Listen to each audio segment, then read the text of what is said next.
अगर नेटो कार्रवाई कर सकती है रशिया के खिलाफ तो नेटो पहले कार्रवाई क्यों नहीं कर सकी। इट शोज कि नेटो का पोस्चर या नेटो की जो पॉलिसी है वो एग्रेसिव नहीं है।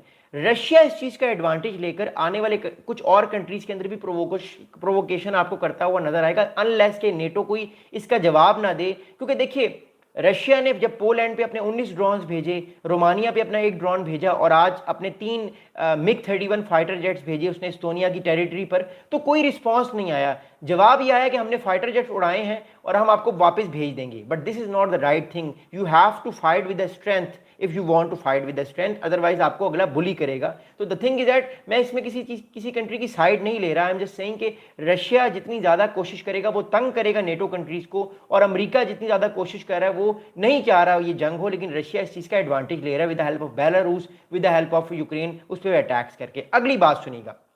अगली बात यह है कि ट्रंप साहब आज रिपोर्टर्स के साथ बात कर रहे थे। मोर इंपॉर्टेंटली ट्रंप साहब जो है उनके मैं बहुत सारे बयानात को सुनता हूं और उन साहब की मैं बहुत सारी चीज़ों को समझने की कोशिश करता हूं कि ट्रंप साहब की क्या मेंटालिटी है।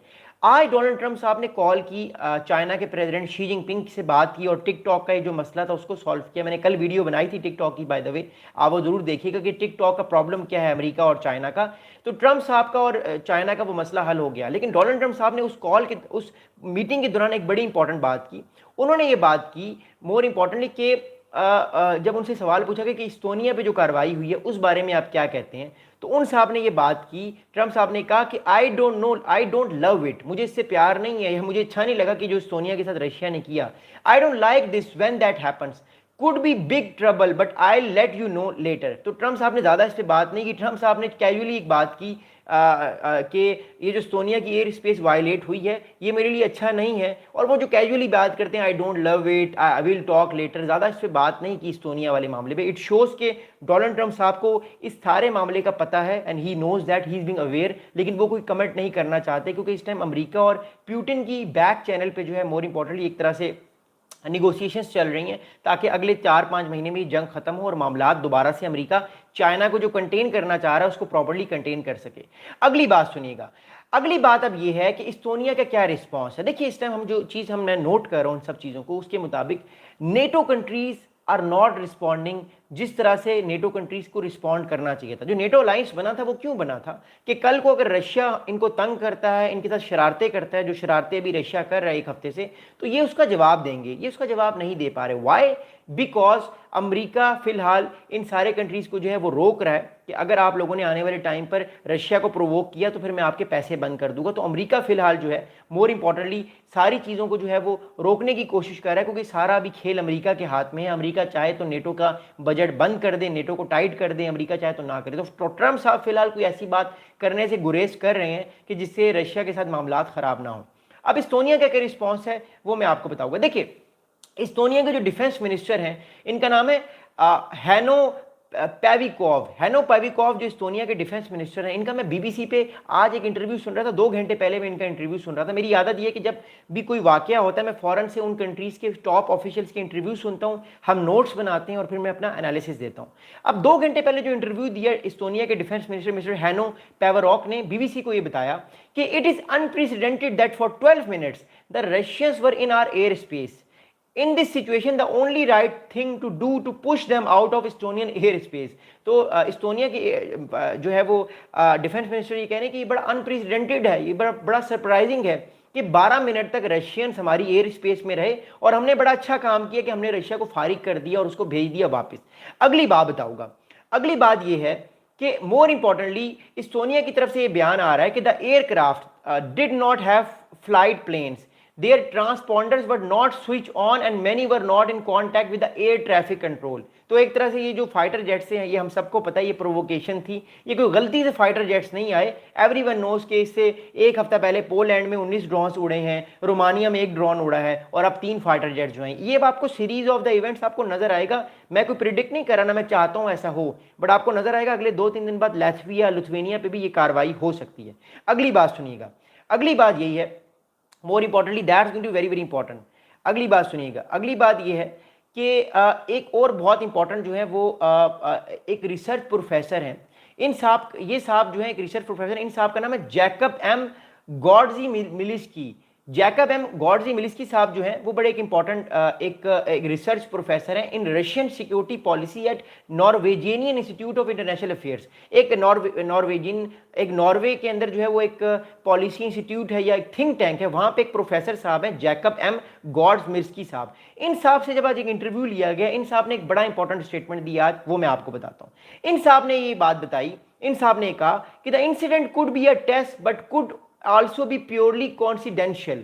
अब रशिया के जो एनालिस्ट हैं वो ये कह रहे हैं कि ये एक तरह से जो इंसिडेंट आज का हुआ है, ये इंसिडेंट एक तरह से रशिया टेस्टिंग लेना चाह रहा है, टेस्टिंग कर रहा है पूरे के पूरे नेटो के ईस्टर्न फ्लैंक की, कि मैं आपके अंदर घुस सकता हूं, मैं आपको फारिग कर सकता हूं, मैं आपके साथ कुछ भी कर सकता हूं और आप कुछ भी नहीं कर पाएंगे, आपके एयर डिफेंस सिस्टम सारे फारिग हैं, मैं आपके एयर डिफेंसेस के अंदर 50 मिनट तक भी रहूं आपको समझ नहीं आएगी और मैं आप पर कहीं भी बमबारी कर सकता हूं। इट शोज कि जो नेटो की पिछले 30 साल में जो ईस्टर्न फ्लैंक के कंट्रीज के अंदर प्रिपरेशन थी वो वर्नेबल थी। मैं आपको दोबारा मैप दिखाना चाहता हूं, थोड़ा सा मैं आपको समझाना चाहता हूं, जरा समझिएगा। नेटो के मैं आपको पिछले 15-20 साल की एक थोड़ी सी हिस्ट्री बताना चाहता हूं और आपको समझ आएगी। Okay, thank you so much, इस बात को समझिएगा, इट इज वेरी इंपॉर्टेंट। देखिए याद रखिएगा, अब नेटो में इस टाइम ताकतवर कंट्रीज कौन से हैं? हमें सब पता है कि इस टाइम नेटो में ताकतवर कंट्रीज कौन से हैं। देखिए, फ्रांस इज वेरी पावरफुल, इसके अलावा Italy is very powerful, Germany is very powerful, और यूनाइटेड किंगडम और आयरलैंड, ये सारा जो इलाका है, ये सारे जो कंट्रीज है, they are very very powerful. ये वाला मैंने सर्कल लगाया ना, इन कंट्रीज के डिफेंस जो मोर इंपॉर्टेंटली जो डिफेंसेस हैं, इनके बहुत स्ट्रॉन्ग डिफेंसेस हैं। याद रखिएगा, जो ईस्टर्न फ्लैंक है ना, फिनलैंड से लेकर इस्टोनिया, लैटविया, लिथुआनिया, पोलैंड, फिर आगे स्लोवाकिया, हंगरी और ये बल्गेरिया की बेल्ट आती है, इस सारी बेल्ट के डिफेंसेस कभी भी स्ट्रांग नहीं हुए। व्हाई? बिकॉज नेटो को ये हमेशा लगता आ रहा था कि जब भी रशिया हमें प्रोवोक करेगा, हमें डिफेंसेस की जरूरत नहीं है, अमेरिका बहादुर उड़ेगा, अमेरिका अपने फाइटर जेट्स उड़ाकर फारिग कर देगा रशिया को। सुनिएगा बात मेरी, पिछले 20 साल या 25 साल में नेटो की मेंटालिटी ये थी कि जो फिनलैंड से लेकर बल्गारिया तक सारी बेल्ट है ना, इस बेल्ट को परेशानी की जरूरत ही नहीं है, क्योंकि जब भी कोई अटैक करने की कोशिश करेगा रशिया, मिसाल के तौर पर रशिया इस्टोनिया पर अटैक करता है, फौरन से अमेरिका बहादुर उड़ के आएगा और अमेरिका बहादुर उड़ के रशिया पर अटैक कर देगा। बट ऐसा असल में नहीं है। व्हाई? बिकॉज अमेरिका को यह बात पता है कि अगर वो रशिया पर अटैक कर सकता है या करेगा, तो अगली इंपॉर्टेंट चीज ये है कि रशिया जो है वो क्या करेगा, रशिया भी तो अटैक करेगा ना। क्या रशिया अटैक नहीं करेगा? रशिया के पास टाइम आपको पता है तकरीबन 5,500 से ज्यादा न्यूक्लियर वेपन्स हैं। That's why I am saying, बिल्कुल हसन भाई, फिनलैंड का बॉर्डर की बात भी करें, फिनलैंड से लेकर मैं बात करता हूं, फिनलैंड से लेकर मैं बल्गारिया की बात करूं, हसन जुबैर भाई आप बिल्कुल ठीक कह रहे हैं। सो थिंग इज दैट कि इन कंट्रीज ने अपनी डिफेंसेस को स्ट्रांग नहीं किया और कभी इनको खतरा भी नहीं लगा कि रशिया कभी किसी कंट्री पे हमला करेगा। ये तो 24 फरवरी की रात को, 24 फरवरी 2022 की रात को लोगों की आंखें कान खड़े हो गए, दिल ऊपर आ गए कि ये हुआ क्या जब यूक्रेन पर रशिया ने अटैक किया, जो कि बड़ा अनप्रेसिडेंटेड था, जो कि कोई एक्सपेक्ट नहीं कर रहा था। Since Ukraine war in countries ने कोशिश की कि अपने डिफेंसेस को बढ़ाएं, लेकिन देखिए इन कंट्रीज का हमेशा से एक माइंड सेट है कि हमने वेलफेयर स्टेट बनना है। अच्छी बात है आप बने, लेकिन अगर आप वेलफेयर स्टेट हैं, आपका डिफेंस तगड़ा नहीं है, तो आपके साथ भी वही होगा जो इसराइल ने दोहा के साथ किया है। अगली बात करूंगा, सुनिएगा बात। अगली इंपॉर्टेंट बात यह है कि इस्टोनिया की एक मिलिट्री ने एक और बड़ी इंपॉर्टेंट बात है, इस्टोनिया की जो मिलिट्री है उसने हाल ही में एक बहुत इंपॉर्टेंट बात की है, वो मैं बताता हूं। अब इस्टोनिया की मिलिट्री ने एक स्टेटमेंट इशू किया है, वो क्या स्टेटमेंट इशू किया है वो मैं आपको बताता हूं। According to the Estonian military, they are saying that Italian air force fighter jets participating in the NATO Baltic air policing mission station at Amari air bases responded to the incident. अब more importantly Estonia की जो है military, उसने कहा है कि जो ही Russia के फाइटर जेट्स आए उस जगह पे गल्फ ऑफ फिनलैंड की तरफ, तो उस जो है वो एयर जो आइसलैंड के ऊपर है, फौरन जो है वो इटली के जो F-35 फाइटर जेट्स खड़े हुए थे, इटली के जो पायलट्स, उन्होंने फौरन से 2 मिनट में 12 मिनट बाद जहाज उड़ाया और उन्होंने उनको फारिग कर दिया। मैं आपको दोबारा मैप दिखाता हूं, समझिएगा। Okay, here we go. अब सुनिएगा बात को बड़े गौर से, मैं आपको बताता हूँ। Wait a second, let me just take the map. Yeah here we go. Okay, एक सेकेंड वेट कीजिएगा, मुझे जो है वो चीज़ आपको दिखानी है, बड़ी इंपॉर्टेंट चीज़ है। ओके, हाँ, ओके, हियर वी गो। मैं आपको एक चीज़ दिखाना चाहता हूँ, थैंक यू सो मच। अब देखिएगा बात, ये इस्टोनिया है, ये हमारी एयर बेस है। ये हमारी एयर बेस जो है बेसिकली यहाँ पर जो आप देख रहे हैं, ये जो आप ब्लैक ब्लैक निशान देख रहे हैं, वो ये है जो ये ब्लैक निशान आप लोग देख रहे हैं बेसिकली, ये एक एयर बेस है, इसका नाम है अमारी एयर बेस, ये इस्तोनिया में है। ये टैलिन जो इस्तोनिया का कैपिटल